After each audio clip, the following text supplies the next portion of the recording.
बड़े भोर ही देती दस्तक, मन पगडंडी की चाहत, बिना पंखी देकर पैगाम, भटका करती अविराम, छेड़ा करती नित संग्राम। अर्थहीन ही इन्हीं क्षणों में मन की पांखें होती आहत।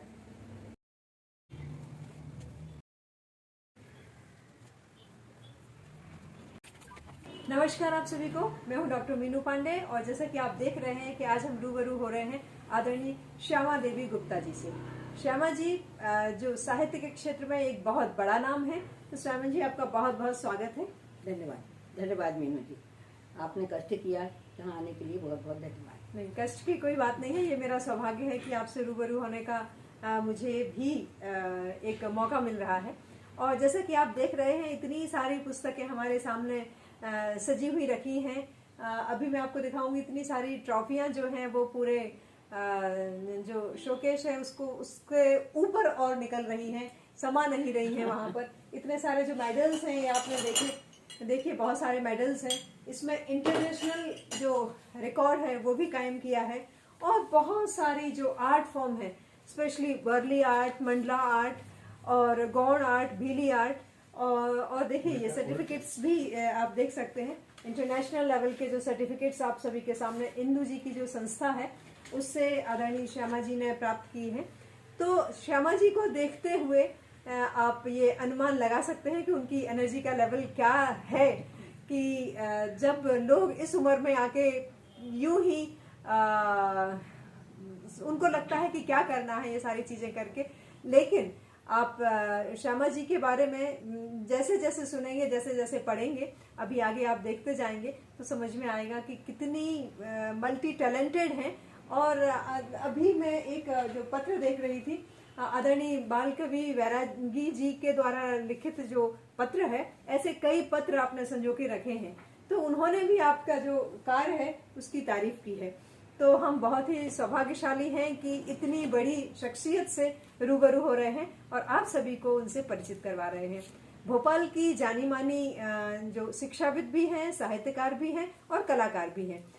तो चलिए हम अब जानते हैं कि आपके जीवन का ये सफर कैसा रहा और आपकी पारिवारिक पृष्ठभूमि कैसी रही। तो बताइए हमारे दर्शकों को अपने बारे में थोड़ा सा। जरूर मीनू जी, मुझे ये कहते हुए बहुत हर्ष है कि मैं अपने छिंदवाड़ा जिले से हूँ, दुन्नारदेव से। जी। और दुन्नारदेव में हमारे पिताजी कोल माइंस में ठेकेदार थे, कॉन्ट्रैक्टर थे। जी। और हम 4 बहन भाई थे। अच्छा। 2 बहनें और 4 भाई। जी। तो मैंने वहाँ हायर सेकेंडरी तक शिक्षा की थी।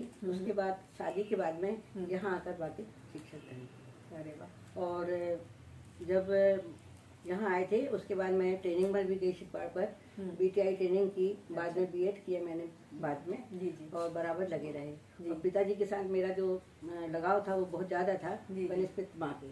अच्छा। और पिताजी हमें खदानों में लेकर जाते थे और हम देखते थे कैसे मजदूर वहाँ पर खदानों में जाते हैं, कैसे वहाँ से कोयला ढोते हैं, किस तरह से परेशानी से वो वहाँ से निकलते हैं।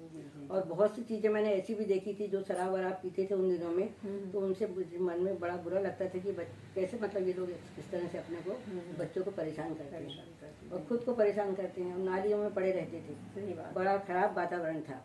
उसके बाद पढ़ लिख कर फिर हम जब शादी होकर यहाँ आ गए, इसके बाद में ट्रेनिंग की और ट्रेनिंग के बाद हमने फिर अपना स्कूल में ज्वाइन किया। सबसे पहले मेरा पोस्टिंग हुई थी जमनी में। वहाँ गांव था बिल्कुल, और मुझे 3 किलोमीटर पैदल जाना पड़ता था। अच्छा। बास्केट लेकर पैदल चले जाते थे। अच्छा। और शाम को 5 बजने के बाद में वापस वहाँ से आते थे। और वहाँ बच्चों को देखते थे। वहाँ नहाने की सुविधा नहीं थी, कुछ भी कुएं से पानी निकालो, नहाओ, बड़ा मुश्किल था उन दिनों में। सही बात। कभी कभी गुप्ता जी मुझे लेकर आते थे गाँव से, जब वहाँ बसें चलती नहीं थी, ट्रक वगैरह में बैठ के हम लोग आते थे।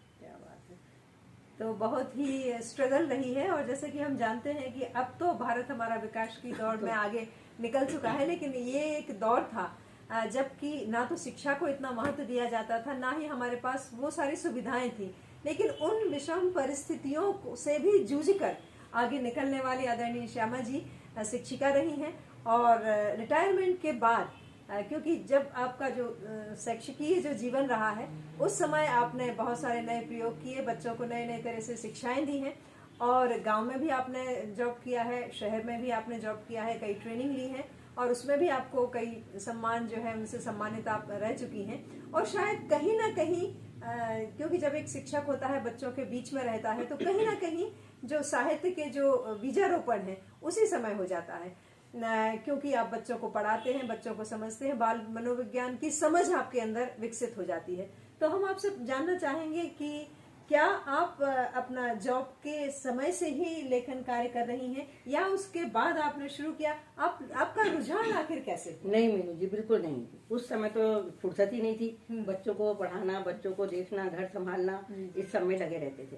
लेकिन जैसे खजूरी गांव में जब मैं रही तब भी बच्चों को बहुत देखना पड़ा। वहाँ से आना जाना उमरावगंज बस से बहुत मुश्किल था। हाँ जी।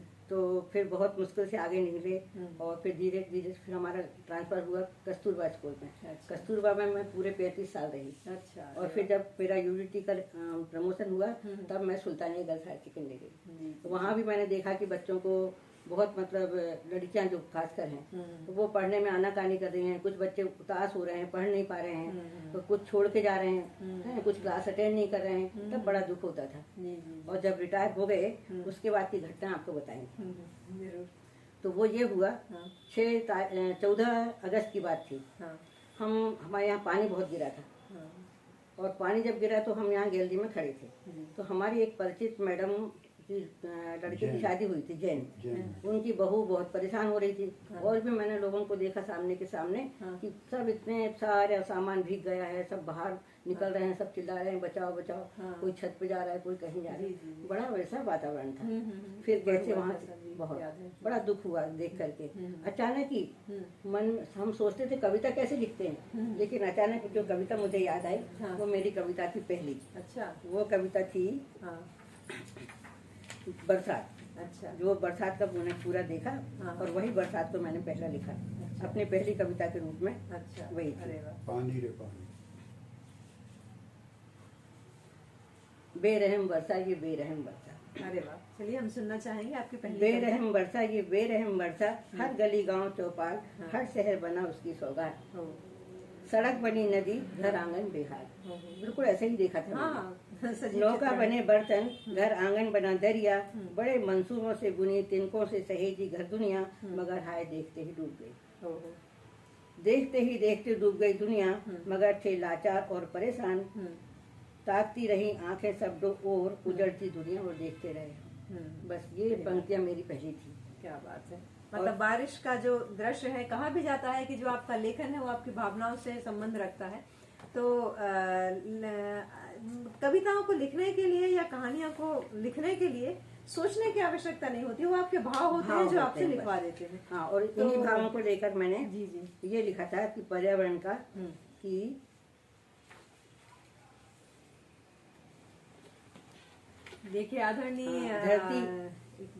देखिए आदरणीय श्यामा जी की जो एकल संग्रह है, इतने सारे एकल संग्रह हैं, आप देखते जाइए।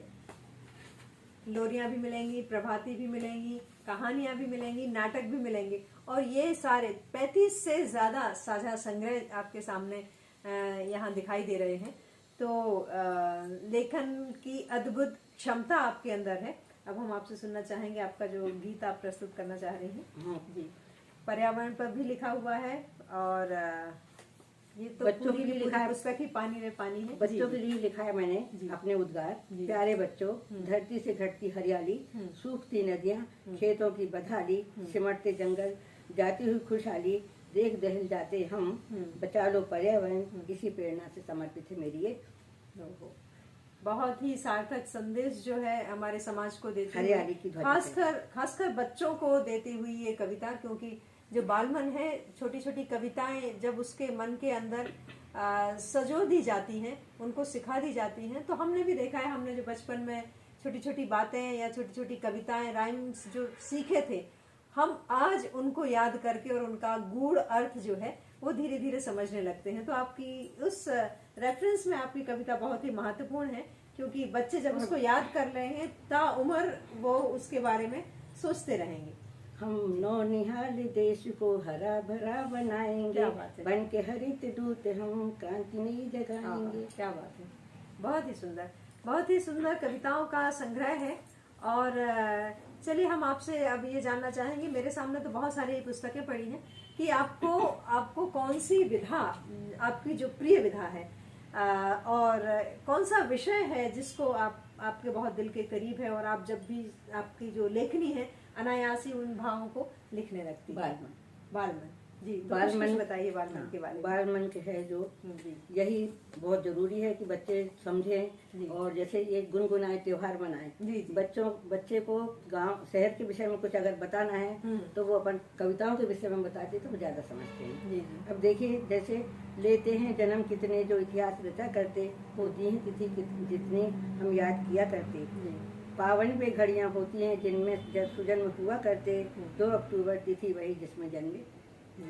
इसी तरह से मतलब गांधी जी के बंदर 3 मिलकर यही बजाए बीन, पहला बंदर हमसे कहता कड़वे बोल कभी ना कहना। क्या बात है। और दूजे की बात सुनो, बुरा दिखे तो मत तुम देखो। कहे तीसरा हमसे सुनना, गलत बात को कभी ना सुनना, अगर सुनोगे इनकी बात ना खाओगे जीवन में मार। इस तरह से बच्चों को प्रेरणादायक संदेश प्रद जो बाल कविताएं हैं आपकी, और राइमिंग बहुत इम्पोर्टेंट पार्ट होता है कविता का, जो कि आपकी कविताओं में है। और आपने कहा है कि आप जो प्रभाती और लोरी भी लिखी है, वो भी एक आध आप सुना दीजिए। प्रभाती और लोरी भी जी, एक प्रभाती एक लोरी भी सुना चाहिए। अधिकतर हम देखते हैं माएँ अपने बच्चों को मोबाइल पकड़ा देती हैं, समय नहीं है उनके पास। आजकल का तो यही ट्रेंड और एकल परिवार होने से दादी नानी भी पास में नहीं है, और माँ जो है वो कामकाजी है। तब बच्चों को वो ये सोचती है कि मोबाइल पकड़ाओ और चलो। उसका परिणाम हम देख रहे हैं कि सारे बच्चे हमारे बहुत मतलब संस्कार आ ही नहीं रहा है, क्योंकि ये तो माध्यम है संस्कारों को जो उनके अंदर। तो चलिए आपको एक लोरी सुनाते हैं। जरूर। हो मेरा लाल प्यारा ये सबका सलोना, देख चांद मचला ये मांगे खिलौना। मेरा लाल प्यारा ये सबका सलोना, देख चांद मचला वो मांगे खिलौना। मैया यशोदा का प्यारा सचोना, खड़ी खड़ी मैया झुलाए हिंडोला। कहे चांद मैया ना है ये खिलौना, सो लाल मेरे मुझे दैया बिलोना। क्या बात है, क्या बात है, बहुत ही सुंदर। इसी तरह प्रभाती सुनिएगा। अब जब बच्चे सो जाते हैं, जितने प्रेम से माँ सुलाती है बच्चे को सुलाने से क्या होता है, माँ का जुड़ाव रहता है, और वो जुड़ाव धीरे धीरे खत्म हो रहा है। सुलाना जगाना ये सब बड़े प्रेम की बातें होती हैं, खिलाना पिलाना सभी कुछ। सही बात है। तो देखिए, जैसे जब सुबह हो जाता है तब कैसे उठाते हैं, सुन सुन सुन भौरों की गुन गुन गुन, सुन सुन सुन भौरों की गुन गुन गुन। हुआ सवेरा दिन निकला, गली गली में शोर हुआ, चांद गया सूरज निकला। सुन सुन सुन रात सुहाने सपने देखे, रात सुहाने सपने देखे, अखियां ले अब मर मर मर। झूम धरा पर पंछी डोले, नदियाँ बहती कल कल कल। सुन सुन सुन विमल हास लिए पुष्प खिले, चल बगिया में चुन चुन चुन। विमल हास लिए पुष्प खिले, चल बगिया में चुन चुन चुन। देख इन्हें भौरे बातें, देख इन्हें भौरे मन बातें, करते सब गुन गुन गुन, करते सब गुन गुन गुन गुन। बाट जोती चिड़िया रानी, दे जाना अब चुन चुन चुन। खड़ी पास में तेरे मैया, बात मेरी तू सुन सुन सुन। आलस जरा नहीं करना तू, मन में मन ही मन तू गुन गुन गुन। मात पिता की सेवा करना, देश प्रेम में धुन धुन धुन। अब गली गली में शोर हुआ, चांद गया सूरज निकला। क्या बात है, मजा आ गया। मतलब ऐसा लगा कि हम भी अपने बचपन में चले गए, और हमारी माँ हमें लोरी भी सुना रही है, प्रभाती सुना के उठा रही है। बहुत ही सुंदर, बहुत ही सुंदर। और एक अच्छी जो कवित्री होने का ये आप बोल सकते हैं कि सिंबल है, साइन है, और पहचान है। एक और कविता आपके लिए प्रस्तुत है। चीज में खो बच्चों, मैं देखती थी बच्चे हम कुछ बोल रहे हैं और बच्चे सब यहाँ वहाँ जा रहे हैं, किसी का ध्यान ही नहीं है। तब मैंने बच्चों के लिए कविता लिखी। बच्चों मन को रखना काबू, ना होने देना बेकाबू, न बनने देना इसको तुम सैलानी, करना इसकी तुम नित रखवाली। दृढ़ निश्चयी बनकर चलते चलना, अपनी मंजिल तक तुमको जाना। बस याद तुम्हें है रखना, अपना अपना लक्ष्य तुम्हें है रखना, गर हिम्मत तुमने जो हारी, सैर कराएगा यह जग की सारी मन, सैर कराएगा जग की यह सारी, खुद तो मौज करेगा जी भर, तुम पछताओगे जीवन भर, बच्चों मन को रखना काबू। क्या बात है। तो आपकी ये जो 7 पुस्तकें हैं, इसके जो अलग अलग नगीने के रूप में हमने जो बाल कविताएं सुनी हैं, और मैं और जैसा कि आपने बताया कि शहीद भवन में आपके जंगल में मंगल, सच्चे देश प्रेमी और पानी रे पानी, इनका मंचन भी हो चुका है। हाँ। तो इसके बारे में कुछ आपके अनुभव बताइए कि जब मंचन हुआ, किस तरह से मंचन हुआ, और जाहिर सी बात है सफलतम रहा ही होगा। तो आगामी भी योजना के बारे में आप बताइए कि आगामी आपकी क्या योजना है, क्योंकि जो छोटी छोटी कहानियां हैं और जो कविताएं हैं, खासकर अभी जो आपने बताई हैं, लोरी सुनाई, प्रभाती सुनाई, तो इनका भी कहीं ना कहीं रिकॉर्डेड फॉर्म में अवेलेबल होना चाहिए। इसको एक म्यूजिक देकर आप यदि मतलब उसको रिकॉर्ड फॉर्म में उपलब्ध कराएं तो ये क्या है कि पुस्तक के रूप में बहुत सारे लोगों तक नहीं पहुंच पाते हैं, लेकिन यदि रिकॉर्डेड फॉर्म में यदि उपलब्ध हो तो सभी के लिए ये लाभदायक होगा। बिल्कुल सही कह रही हैं आप जी। अब जैसे मैंने इसमें नाटकों में एकलव्य की प्रतीक्षा, नई सुबह में ये बताया है कि भाई कैसे मतलब सवेरा होता है और कैसे बच्चे स्कूल जाने लगते हैं, और अगर वो नहीं जाते हैं तो उनको क्या नुकसान होता है। अच्छा। इसी प्रकार से सफाई के दरोगा में बहुत अच्छा बताया हुआ है। सफाई का दरोगा होकर के पढ़ाई करते करते अपन सफाई के दरोगा बन सकते हैं, मतलब अपने मोहल्ले में गंदगी ना रहने दें। इस तरह की बात खाली समय में बच्चे काम कर सकते हैं।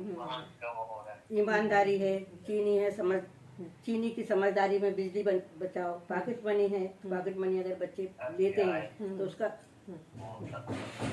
उपयोग कैसे करना है ना।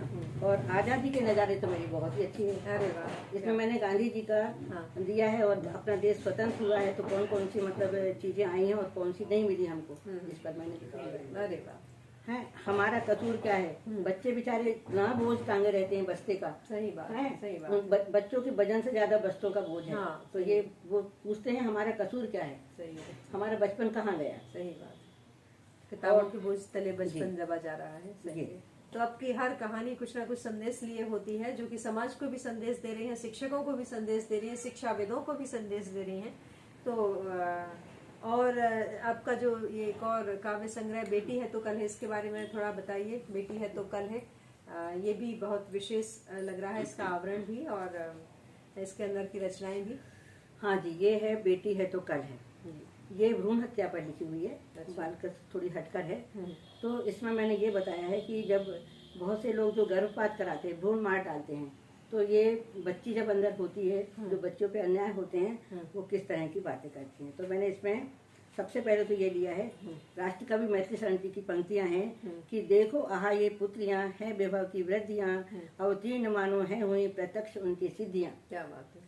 हाँ, अब उन्हीं के जन्म से हम डूबते हैं शोक में, हाँ उन्हीं के जन्म से हम डूबते हैं शोक में, पर न उनका जन्म तो पुत्र कैसे लोग। सही बात, सही बात। और इसी को लेकर मैंने ये कविता का लिखा है कि बच्चियां जो हैं नेह की लड़ियों से बांध ले मुझको भैया, इतराऊंगी जी भर के डाल के गल भैया, सच्ची मैं कहती हूँ तेरा अरमान बनूंगी, हर सपना तेरा मैं साकार। क्या बात है, बहुत ही सुंदर। इसी तरह से तो अब ना भरमा मेरी आहट सुनकर मम्मी क्यों कोने में दुबक गई, हंस कर बतला दे सबको आने वाली परी नहीं। क्या बात है, क्या बात है। फिर यहाँ देखिए, इसी तरह से ठुमक ठुमक कर अंगना तेरे भैया मैं नाचूंगी गुड़िया सी, तू भी मेरे साथ ठुमकना बन जाएगी फिर गुड़िया सी, याद आएगा बचपन अपना हो जाएगी उन सपनों में, बाबुल के घर जो तूने देखे संग बिताए अपने सपनों में, देख चमक तेरी आंखों की मैं भी खुश हो जाऊंगी, बजा बजा कर ताली मम्मी तेरा बचपन लौटाऊंगी। देखिए बच्चे मतलब कितनी ख्वाहिश है कि मुझे धरती पर आने दो। जी जी जी। तो बहुत ही सुंदर आपकी रचनाएं हम सुन रहे हैं। और जैसे एक बात और है, बिन बेटी के आंगन सूना सा है ये संसार, बिन बहना के नहीं मनेगा राखी का त्योहार। सही बात। हर खुशियां हैं मेरे दम पर, मान जरा ले उपकार, बस थोड़ा सा प्यार चाहिए नहीं सरूंगी अत्याचार। सही बात है, सही बात है। बहुत ही सुंदर, बहुत ही सार्थक आपका जो काम है। और आपकी हर रचना कुछ ना कुछ संदेश दे जा रही है, मन में कहीं ना कहीं बैठ रही है, मन को कहीं ना मन के किसी न किसी कोने पर वो बस जा रही है। और एक अच्छे साहित्य की जो विशेषता यही होती है कि आपके जो भाव है वो दूसरे के मन में, दूसरे के जो हृदय में प्रवेश कर जाए। तो अब जैसे कि आपने बताया कि आपकी इतनी सारी जो रचनाएं हैं, इतनी सारी पुस्तकें हैं, 7 से अधिक पुस्तकें और 35 से अधिक साझा संग्रह आपके प्रकाशित हो चुके हैं। हम जानना चाहेंगे आपसे आपकी भविष्य की जो योजना है कि क्योंकि आप जब इतना सृजन करती रहती हैं तो और भी आपके पिटारे में बहुत सारी पुस्तकें जो है कहानी की, कविताओं की जो भी आने वाली है, उसके बारे में थोड़ा सा बताइए। अब बुंदेली रामायण तो अपन लिख ही चुके हैं, अब मेरा मन है बुंदेली त्योहारों पर लिखा जाए। अरे वाह, क्या बात है। और तो बहुत आवश्यकता है लोगों को बताने की जी। और कुछ ऐतिहासिक नाटक लिखे जाएं। जैसे मैंने अभी एक नाटक लिखा, अभी जैसे आज 26 तारीख है, आज 4 साहिबजादों की शहीद दिवस है, उस पर मैंने जैसे लिखा है कि शनिवार के दिन स्कूल में बाल सभा चल रही थी, तभी सर को आते देखकर सभी बच्चे एक साथ बोले, सत श्री अकाल सर जी। सर खुश होते हुए बोले, सिट डाउन बच्चों, सत श्री अकाल। पर आज ये सत श्री अकाल कैसा? तभी बच्चे बोलते हैं कि नहीं, आप भूल गए क्या, आज आपको आज आप बालक दिवस है और आपको गोविंद सिंह और उनके 4 बच्चों की कहानी सुनानी है। इस तरह से मैंने पूरा ये नाटक लिखा हुआ है। सही है। और इसमें संदेश देते हुए, कुछ नयापन लेते हुए, इस तरह के और छोटे छोटे नाटकों की बहुत ज्यादा आवश्यकता है। तो आप बुंदेली में जो बुंदेली त्योहारों के बारे में लिखना और बाल नाटक और बाल नाटक, बाल कविता, बाल नाटक और बाल कविता, बाल कहानी जी। तो और मैंने सुना है आप लघु कथा पर भी काम कर रही हैं। हाँ, लघु कथा भी, लघु कथा की भी आपकी जो पुस्तक है बहुत जल्दी हमें देखने को मिलेगी। बिल्कुल बिल्कुल जी, आपको ढेर सारी बधाइयाँ। और जैसे कि मैंने आपसे कहा कि आर्ट जो है एक बहुत अच्छी आर्टिस्ट भी है। अभी हमने बाहर देखा आपके गमलों पर जो आर्ट वर्क किया हुआ है और बाकी इतने सारे आर्ट पीसेस जो अभी मैं आपको दिखाने वाली हूँ। तो अब बताइए, आर्ट की तरफ आपका रुझान कैसे हुआ है कि, और मतलब कब आपने सीखना शुरू किया, अभी या फिर इसके पहले? तो उसके बारे में थोड़ा सा बताइए। पहले कभी आर्ट नहीं किया था, लेकिन अचानक ही जब हमारा कोरोना काल आया तो उस समय सब लोगों ने सोचा, लेखिका संघ ने खास करके, कि हम लोग नकारात्मक ऊर्जा से बचे रहें, इसलिए हमें सकारात्मक कार्य करना चाहिए। तो उन्होंने कुछ चीजें सिखाना शुरू किया, बड़ा मन हुआ हमारा, तो हमने सीखा। तो उसमें गौड़ी आर्ट सीखी, वर्ली आर्ट सीखी, जेनेटिंग आर्ट सीखी और मधुबनी आर्ट और मारना भी सीखा और उसका प्रयास करके सिखाना। और अब इतना अच्छा हो गया है, हम स्कूलों में सिखाने भी जाने लगे। अरे वाह, तो ये समाज सेवा का भी काम कर रही हैं आर्ट और बिना किसी शुल्क के। और मैंने सुना है आपने पूरी रामायण भी वर्ली आर्ट से बनाई हुई है। बुंदेली रामायण का बुंदेली में सृजन भी कोरोना के समय ही हुआ था और रामायण जो चित्रों के माध्यम से, वर्ली आर्ट के माध्यम से भी। और एक अच्छी बात है जी कि जब से ये अपना मोबाइल आया है, कहते हैं मोबाइल वैसे होता खराब है, लेकिन मोबाइल से मैंने बहुत सारी चीजें सीख ली हैं। जी, ये आप पर डिपेंड करता है, आप उसको यूज कर रहे हैं या मिसयूज कर रहे हैं। तो आपने उसका सही उपयोग तो मुझे गीत आने लगे, गीत लिखना आ गया। नहीं तो पहले सिर्फ बाल साहित्य था। अब गीत के साथ में नवगीत भी लिख रही हूँ, दोहे भी लिखते हैं और उसके बाद धनाक्षरी भी लिखते हैं। मैंने इस तरह की बहुत सारी चीजें आ गई। क्या बात है। तो छंदबद्ध लेखन के लिए भी आपका मोबाइल जिम्मेदार है। ये आपकी बहुत बड़ी उपलब्धि है। बच्चों को भी समझाते यही है कि जहाँ उपयोगी हो वो उपयोग करो, उपयोग करना और बाकी नहीं तो उसे छोड़ो भाई, सही अपना काम करो। तो ये अब आप हमारे दर्शकों को, बच्चों को क्या संदेश देना चाहेंगी शिक्षा के क्षेत्र में, साहित्य के क्षेत्र में, आर्ट के क्षेत्र में, समाज सेवा के क्षेत्र में, जिस भी क्षेत्र में आप जो आपका संदेश देना चाहें, तो आपका स्वागत है। मोबाइल का उपयोग जो है बहुत कम करना चाहिए, लेकिन आजकल क्लासें जो चलती हैं, ऑनलाइन क्लासें चलती हैं, उसके लिए बच्चे भी मजबूर हैं। लेकिन मान लो गूगल गुरु तो है, लेकिन गूगल गुरु को अपनी जगह रहने दें, अपना भी ध्यान इसमें लगाएं, तो वो ज्यादा अच्छा रहेगा। और साहित्य की तरफ जैसे बहुत कुछ रुझान बच्चों का रह नहीं गया है आजकल। कहाँ कोर्स इतना ज्यादा है, पढ़ते नहीं है, लेकिन फिर भी अपनी उठाएं कहानी। कभी जब पढ़ेंगे आप तो बहुत अच्छी लगेगी, कोई भी कविता कहानी होगी, थोड़ा सा मन चेंज करने के लिए वो जरूरी है। और जहाँ जो अवसर मिल जाए उस अवसर का लाभ उठाना चाहिए। समय बहुत ज्यादा कीमती होता है, समय बहुत कीमती होता है, और जो सबसे ज्यादा कीमती है वो समय है। अगर समय चला गया वो वापस नहीं आता है। इसलिए हमें सावधान होकर समय का उपयोग करना चाहिए और जैसा जैसा हम काम करते जाते हैं वैसे वैसे हम आगे बढ़ते जाते हैं जी। कभी सोचना नहीं पड़ता कि हमें क्या करना है। सही बात है, उसका साक्षात उदाहरण तो आप हैं ही। और साथ ही साथ हम देख रहे हैं कि इतने सिस्टमैटिक फॉर्म में सारा का सारा पेपर की कटिंग जो है वो जहाँ जहाँ, क्योंकि आदरणीय श्यामा जी बहुत सारी संस्थाओं में एक्टिव रहती हैं और जो भी समाचार पत्र आए उसको प्रॉपर फॉर्म में अरेंज किया। आप आकाशवाणी में भी जाती रहती हैं, दूरदर्शन में भी जाती रहती हैं, तो सारी फोटोग्राफ को एक प्रॉपर वे में अरेंज करना, ऑर्गेनाइज करना, ये भी बहुत अच्छी बात है। तो ये बहुत सारे गुण, जो व्यक्ति अपने समय का प्रबंध कर सकता है उसके पास बहुत सारे प्रबंधन की क्षमता रहती है। तो आशा है कि हमारे दर्शक इस क्षमता को भी हमारी श्यामा जी से सीखेंगे।